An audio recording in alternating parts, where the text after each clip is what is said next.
আসসালামু আলাইকুম প্রিয় শিক্ষার্থী ভাই বোনেরা, ওয়েলকাম টু স্টাডি জোন। তোমাদের আজকে যারা জব প্রত্যাশী এবং যারা অনার্স সেকেন্ড ইয়ারের কম্পালসরি ইংলিশই তোমাদের চেঞ্জিং ওয়ার্ডের যে বিষয়টা থাকে তারই উপরে আজকে একটা ক্লাস। এটা শুধুমাত্র অনার্স সেকেন্ড ইয়ারের কম্পালসরি ইংলিশের জন্য না, এটা হলো যে কোনো চাকরি পরীক্ষার জন্য এবং অ্যাডমিশনের জন্য খুবই ইম্পর্টেন্ট একটা বিষয় নিয়ে আলোচনা করছি, চেঞ্জিং ওয়ার্ড। সেক্ষেত্রে নাউন, আমরা জানি কোনো কিছুর নামকে নাউন বলে। এখন নাউন চেনার উপায় হলো সাধারণত শব্দের শেষে PION, SION, MENT, HOOD, NESS, CE, CY, RE, ING ইত্যাদি থাকে। যদি কোনো শব্দের শেষে আমরা TION, SION, MENT, HOOD, NESS, CE, CY, RE, ING ইত্যাদি দেখি, তাহলে বুঝে নিব ওটা একটা নাউন। এখন নাউন চেনার উপায় দেখলাম। এখন আমরা দেখব যে নাউন কিভাবে করতে হয়। একটা শব্দ থেকে একটা শব্দ আমরা কিভাবে নাউন করব। সেক্ষেত্রে খেয়াল করো, প্রথম ফার্স্ট যে রুলটা লেখা হয়েছে, যদি কোনো ভার্বের শেষে ATE থাকে, কি থাকে? ATE থাকে, সেক্ষেত্রে লাস্টে ই বাদ দিয়ে ION যোগ করে সেটা নাউন করা যায়। আরো একবার বলছি, দেখো, যদি কোনো ভার্বের শেষে ATE থাকে তাহলে ই বাদ দিয়ে আইওএন আইওএন যোগ করলে সেটা নাউন হবে। যেমন দেখো, কমিউনিকেট, তাহলে আমাদের এটা নাউন হলো কমিউনিকেশন। এখানে এই ভার্বের কমিউনিকেট, এই ভার্বের শেষে ই ছিল, এখন ই তুলে আইওএন যোগ করে এটা নাউন হলো।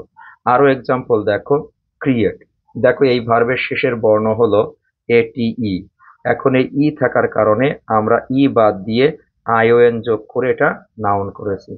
এছাড়া আরো এক্সাম্পল আছে, দেখো, কনগ্রাচুলেট, এখন কনগ্রাচুলেটের নাউন হলো কনগ্রাচুলেশন। দেখো, কনগ্রাচুলেট এর লাস্টে কিন্তু এটি আছে, ই বাদ দিয়ে আমরা আইওএন যোগ করে নাউন করেছি। এরপরে আছে ইভালুয়েট, ইভালুয়েট অর্থ হলো মূল্যায়ন করা। যেমন এর লাস্টে এইটি আছে, এখন এইটি বাদ দিয়ে আমরা আইওএন যোগ করে নাউন করেছি। তোমরা নিশ্চিত বুঝতে পারছো, যদি কোনো ভার্বের শেষে এইটি থাকে তাহলে ই বাদ দিয়ে আইওএন যোগ করলে সেটা নাউন হবে। এখন তোমাদের জন্য দু একটা এক্সাম্পল এখানে দেওয়া হয়েছে, তোমরা যারা এই ক্লাসটা করবে তারা হলো আমাকে একটু জানিয়ে দিবে যে ক্যালকুলেট, সার্কুলেট, এলিভেট, AELEVIAT এর নাউন কি হবে। এই তিনটি নাউন কি হবে তোমরা আমাকে একটু কমেন্টে জানিয়ে দাও। 2 নম্বর যে রুল, খেয়াল করো, 2 নম্বর রুল বলছে যদি কোনো ভার্বের শেষে ডাবল এস থাকে সেক্ষেত্রে ION যোগ করে নাউন করা যাবে। আমি আরো একবার বলছি, যদি কোনো ভার্বের শেষে ডাবল এস থাকে সাধারণত ওই ভার্বের শেষে ION যোগ করলে সেটা নাউন হবে।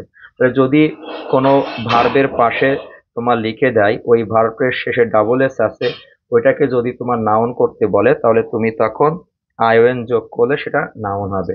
যেমন দেখো, ফার্স্ট, এখানে এর নাউন হলো ফ্যাশন। এখন এই যে ডাবল এস আছে এর শেষে কিন্তু আমরা ION যোগ করেছি, এটা নাউন হয়ে গেল। ফার্স্ট মানে অতিক্রম করা বা পাশ করা, আর ফ্যাশন মানে হলো আবেগ। এরপরে দেখো আরো একটা আছে প্রোগ্রেস, এর নাউন হলো, এই ভার্বের শেষে ডাবল এস আছে তাই আমরা ION যোগ করে এখন এটা কি করেছি, নাউন করেছি। অনুরূপ ভাবে দেখো আছে কম্প্রেস, কম্প্রেসের শেষে দেখো লাস্টে ডাবল এস আছে, এটা নাউন করলাম কম্প্রেশন। এবার তোমাদের জন্য এখানে দুইটা এক্সাম্পল আছে, তোমরা এই দুইটা আমাকে কমেন্টে জানিয়ে দিবে যে নাউন কি হবে। যেমন প্রসেস এর নাউন কি হবে, এক্সপ্রেস এর নাউন কি হবে। আমরা তাহলে দেখলাম 2 নম্বর রুলে যদি কোনো ভার্বের শেষে ডাবল এস থাকে সেক্ষেত্রে আমরা ION যোগ করে নাউন করতে পারি। এখন রুল নাম্বার 3 দেখো, 3 নম্বর রুলে তোমার কি বলছে। 3 নম্বর রুলে বলছে যদি কোনো ভার্বের শেষে DE থাকে তাহলে DE বাদ দিয়ে, কি বাদ দিয়ে, DE বাদ দিয়ে আমরা SION যোগ করে সেটা নাউন করতে পারি। যেমন আমাদের এক্সাম্পল হিসেবে আছে ডিসাইড, ডিসাইড দেখো এই ভার্বের শেষের বর্ণ হলো DE, তাই এখন আমরা নাউন করেছি, DE বাদ দিয়ে SION যোগ করলাম, এটা নাউন হলো।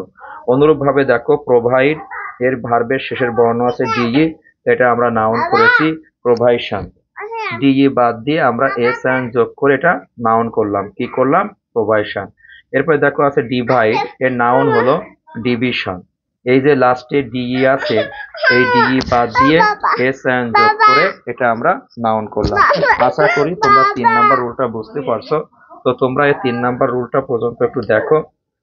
এরপরে আরো একটা রুল দেখো, 4 নাম্বার রুল, যেটা বলছে যদি কোনো ভার্বের শেষে জেডি অথবা এসি থাকে, তাহলে জেডি বা এসি বাদ দিয়ে আমরা এটি আইওএন যোগ করে নাউন করতে পারি।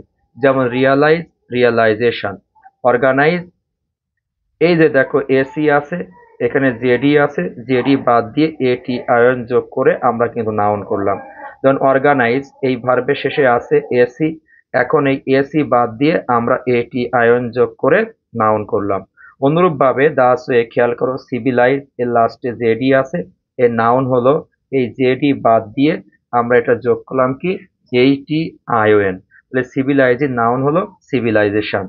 রুল নাম্বার 5 একটু খেয়াল করো। তোমাদের জন্য আজকে মোট 5টি নাউনের কথা বলবো। সেটা রুল নাম্বার 5 বলছে যে যে সকল ভার্বের শেষে, সাধারণত যে সকল ভার্বের শেষে ই থাকবে, সেক্ষেত্রে তোমরা আর যোগ করে সেটা নাউন করতে পারবে। আমি এগেন আরেকবার বলছি, দেখো যে সকল ভার্বের শেষে ই থাকবে সেক্ষেত্রে আর যোগ করে নাউন করা যায়। যেমন ড্রাইভ, এই ভার্বের শেষের বর্ণ কিন্তু ই, এখন এর নাউন করতে হলে আমাদের এর সাথে আর যোগ করে নাউন হবে। যেমন ড্রাইভ, লাস্টে আর যোগ করলাম, তাহলে নাউন হলো ড্রাইভার। কম্পোজ, দেখো কম্পোজের লাস্টে আছে এস ই, অর্থাৎ ই আছে, তাই ই বাদ দিয়ে আমরা আর যোগ করলাম, এটা নাউন হলো কম্পোজ, কম্পোজার। যেমন রাইট, এই ভার্বের শেষের বর্ণ আছে ই, এখন এর সাথে আমরা কি যোগ করলাম, আর যোগ করলাম, রাইট, রাইটার। ঠিক এখন তোমাদের জন্য দুইটা এক্সাম্পল দিয়ে দিলাম, তোমরা এই দুইটা নাউন কি হবে আমাকে একটু কমেন্টে জানিয়ে দিবে। যেমন একটা হলো কনজিউম, এর লাস্টে ই আছে, এর নাউন কি হবে, সুজ, এর লাস্টে ই আছে, এটা নাউন কি হবে। আশা করি তোমাদের এই ভিডিওটা ভালো লাগার কথা। যদি ভালো লাগে তাহলে তোমরা এটা শেয়ার করতে পারো এবং তোমরা শেয়ার করে দিও যাতে আরো অন্যজনের উপকার হয়। Thanks for watching, welcome to study zone again. আসসালামু আলাইকুম।